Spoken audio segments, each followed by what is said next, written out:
Well, not surprising given the fact that there were a lot of victims that came forward to ask for more severe time in prison for Cosby.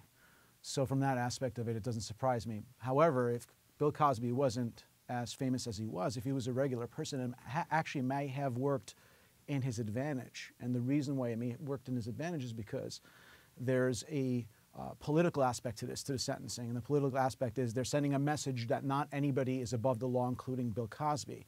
But you see, if he wasn't Bill Cosby, if he was a regular person, a regular Joe, you wouldn't have this pressure by the judge to hand down such a stiff sentence. So, for example, if you had an 81-year-old that wasn't a famous actor, that hasn't committed a crime in 14 years, you could make an argument as to the remoteness in time. In other words, maybe he did that back then, but he shouldn't be sentenced to prison at this point in time because he's rehabilitatable. Remember, when you say that you're sentencing somebody to prison, you're saying the person is no longer rehabilitatable. So it surprises me a little bit that the judge would think that it's not rehabilitatable given the fact that there hasn't been a complaint in 14 years. But for the political aspect of it, the judge had to do what he did, which is hand down a sentence of 3 to 10 years.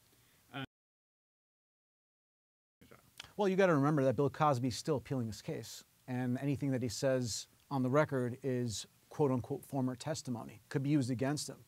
So on one hand, it's bad that he's not showing remorse because the remorse may make a difference to the judge in leniency.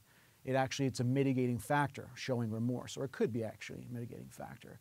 But since he's currently on appeal, even if he wants to show remorse, he can't, because then that would extinguish his appellate rights in the sense that, well, if you admit that you did it, why are you appealing it?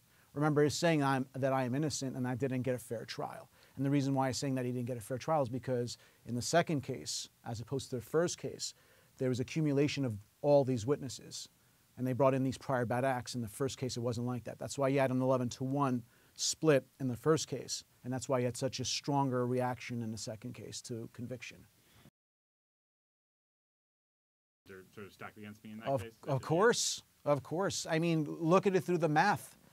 You could discredit one victim, possibly two, but 6 who are saying the same thing over and over. What's their reason to lie? What's their motive? What's their bias? If you don't have a motive or bias, then you're stuck with the truth. And that's what happened in this case.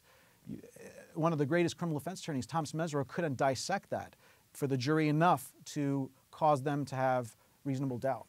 And the other part was also, and I think a lot of people don't realize, one of the jurors, if not more than one of the jurors, said the reason why we found him guilty was because of his words. Bill Cosby's words about giving quaaludes or these things to the victims in the case.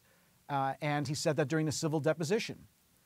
And it's actually sad in a sense because if Bill Cosby had the proper representation, he wouldn't have been in a situation in the first place. Because his first attorney basically told him if you cooperate with the first prosecutor, they're going to drop the case. And the second prosecutor, Kevin Steele, didn't keep that end of the bargain.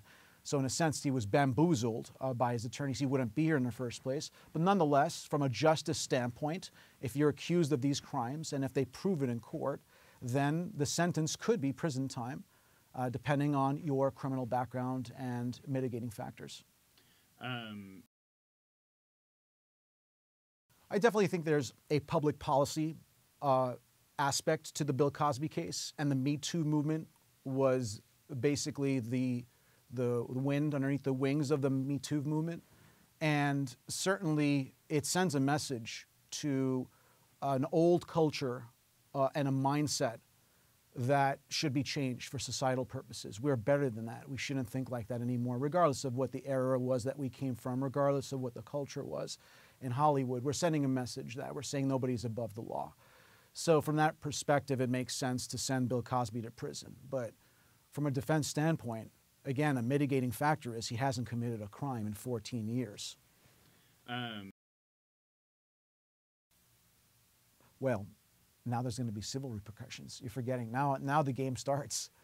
Now he's got a conviction, and now he's a better target to sue, and he's going to have to settle all of his lawsuits. You can't go to any civil court trials because this conviction is going to be used to prove that he actually did it. It actually could be used in the civil court, just like in the O.J. Simpson case. O.J. won his criminal case, but nonetheless, he was still found liable in the civil case. Well, in this case, it's going to be a lot easier to prove liability because now, unlike O.J., Bill Cosby is convicted. So all of that is going to be brought into light in the civil case. So he's got a serious financial problem. He could arguably go bankrupt, depending on what kind of punitive damages a judge will assess. This could get really ugly really quickly.